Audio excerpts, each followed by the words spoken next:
정부가 미래 먹거리인 인공지능, 바이오, 양자 등 이른바 3대 게임 체인저 육성에 사활을 걸고 있는데요. 네, 이에 발맞춰서 국가인공지능위원회 출범에 이어 국가바이오위원회가 곧 출범할 예정입니다. 자, 이들 위원회의 구체적인 역할, 더 나아가서 국가과학기술정책에 나아갈 방향을 대통령실 박상욱 과학기술수석 모시고 이야기 나눠보겠습니다. 어서 오십시오. 안녕하십니까? 네, 자리까지 나와주셔서 감사하고요. 올 초 그러니까 역대 정부 최초로 대통령실에 과학기술수석실이 생겼는데요. 먼저 과학기술수석실이 어떤 곳인지 우리 시청자 여러분께 설명을 좀 해주실까요? 네, 한마디로 과학기술수석실은 과학기술로 미래를 만들어가는 곳입니다. 과학기술 정책을 R&D부터 이공계 인재 양성 정책에 이르기까지 범부처 컨트롤타워 역할을 하고 있고요. 또 말씀하신 대로 인공지능, 첨단 바이오, 양자 기술의 3대 게임 체인저, 또 우주, 원자력, 수소 같은 국가 전략 기술 개발을 담당하고 있습니다. 또 최근에 기후환경 비서관실이 과학기술수석실에 합류하게 되면서 탄소 중립 이행과 기후변화 대응까지 담당하고 있습니다. 예. 네, 자, 과학기술정책의 범부처 컨트롤 타워다라고 소개를 해주셨는데 그런데 한강 작가의 노벨문학상 수상 소식에 좀 마음이 무거워지셨다고 하는데 이건 어떤 얘기입니까? 노벨 문학상 수상은 국가적인 경사고 예, 개인적으로는 저도 무척 기뻤습니다. 예. 한강 작가께도 다시 한번 축하 말씀드리고요. 그런데 이제 당연히 국민들의 기대가 이제는 노벨 과학상이 나올 때가 되지 않았느냐 이런 기대가 더 높아질 것으로 생각이 됐기 때문에 담당 업무를 맡고 있는 수석으로서는 어깨가 굉장히 무거워졌습니다. 네, 그럼 아직 국내에서 과학 분야 노벨상 수상자가 나오지 못한 이유는 뭐라고 보고 계세요? 노벨 과학상은 기초과학 분야에서 어떤 큰 진보를 이루었거나 아니면 새로운 분야를 열어제낀 성과에 대해서 주어지는 상입니다. 그런데 우리나라는 기초과학 분야에 투자를 시작한 지가 30여 년밖에 되지 않았습니다. 사실 그동안 우리가 고도 경제 성장을 하면서 주로 응용 기술 개발에 집중을 해왔고요. 그 결과로 우리가 세계로 휩쓰는 반도체, 스마트폰, 배터리, 전기차, K원전 등 첨단 기술들을 수출하는 나라가 됐는데 이것도 노벨상 이상으로 사실은 자랑스러운 일입니다. 예. 근데 최근 들어서는 기초과학 분야에서도 세계적 수준의 연구자들이 많이 나오고 있기 때문에 저는 멀지 않은 미래에 노벨 과학상도 수상 가능할 것이라고 생각하고 있습니다. 예. 자, 이제 과학은 이제 뭐 개인 연구도 중요하긴 하지만 공동 연구 아니면 글로벌 연구 협력이 굉장히 좀 중요해진 시대가 됐는데 이를 위한 여러 정책을 지원했다고 좀 들었습니다. 어떤 방향으로 좀 지원하고 계십니까? 예, 말씀대로 노벨상 자체가 사실은 전 세계 과학계에서 인정받는 연구자에게 주어지는 상입니다. 예. 그런데 이게 인정받는다는 게 어떤 좋은 논문을 쓰고 발표하는 것만으로 되는 것이 아니고 글로벌 과학계에서 공동 연구, 협력 연구를 통해서 그 인지도가 생기고 인정받아야 되거든요. 그런데 사실 그동안 우리나라의 연구개발 생태계가 다소 좀 협소하고 개방성이 부족했던 것이 사실입니다.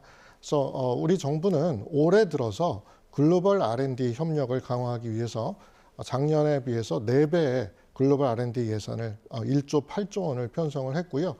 지금 글로벌 R&D 확대에 박차를 가하고 있는 중입니다. 네. 요즘 전 세계적으로 보면 AI 기술 개발 경쟁이 굉장히 치열하잖아요. 그런데 한편으로는 AI 윤리나 AI 안보와 관련된 문제점들이 지적되고 있는데 관련해서는 좀 어떤 구상을 갖고 계신가요? 우리 정부는 기본적으로 안전한 AI가 경쟁력 있는 AI다 이렇게 생각하고 있습니다. AI의 학습 과정에서부터 또 그 활용처에 이르기까지 우리의 윤리 기준, 국제적인 윤리 기준을 지키지 않는 AI는 앞으로 발을 붙이지 못할 것입니다. 얼마 전에 출범한 대통령 직속 국가인공지능위원회에는 AI 윤리 안전 분과 법 제도 분과 등이 설치될 예정이고요. 또 아울러서 11월 말에는 AI 안전연구소가 개소되는데 AI 안전연구소에서 안전기술 개발을 비롯해서 어떤 안전평가, 윤리, 정책, 거버넌스 등을 연구하게 될 것입니다. 네. 자, 방금 전에 이제 언급해 주신 국가인공지능 AI위원회에 이어서 국가바이오위원회가 공식 출범을 알렸다고 하는데 인공지능 다음으로 바이오 분야를 집중 육성하려는 그 이유가 좀 어디에 있을까요?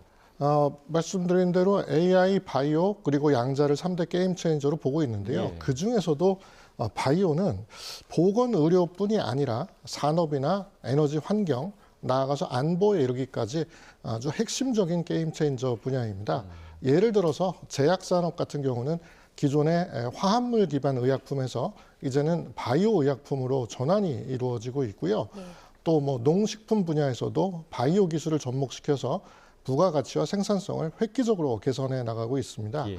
기존의 제조업들도 친환경 바이오 전환을 통해서 경쟁력을 얻고 있는 것이고요. 또 최근에 노벨 화학상이 AI 반도체 분야에 주어졌습니다. 이처럼 데이터와 결합한 디지털 바이오, 이것도 바이오 기술과 AI 이 디지털 기술, 정보통신 기술의 융합 현상으로서 아주 새로운 또 분야를 열고 있는 것이죠. 이처럼 바이오는 여러 부문에서 굉장히 그 혁신을 주도하고 있을 뿐 아니라 어쩌면 인공지능보다도 더 빨리, 오히려 더 빨리 우리의 생활에 다가오고 있기 때문에 정부로서는 반도체 이후에 차세대 어떤 먹거리로서 바이오에 주목할 수밖에 없는 것입니다. 예. 네, 바이오 분야의 중요성을 짚어주셨는데, 자 그렇다면 국가 바이오위원회에서는 구체적으로 어떤 일을 하게 되는 건가요? 네, 바로 지난 화요일 국가 바이오위원회 설치 규정이 국무회의를 통과했고요. 이제 저희가 설치 작업에 박차를 가해서 12월에 제1차 회의를 대통령 주재로 개최할 예정으로 있습니다. 또 국가 바이오위원회 지원단도 별도로 설치되게 됩니다.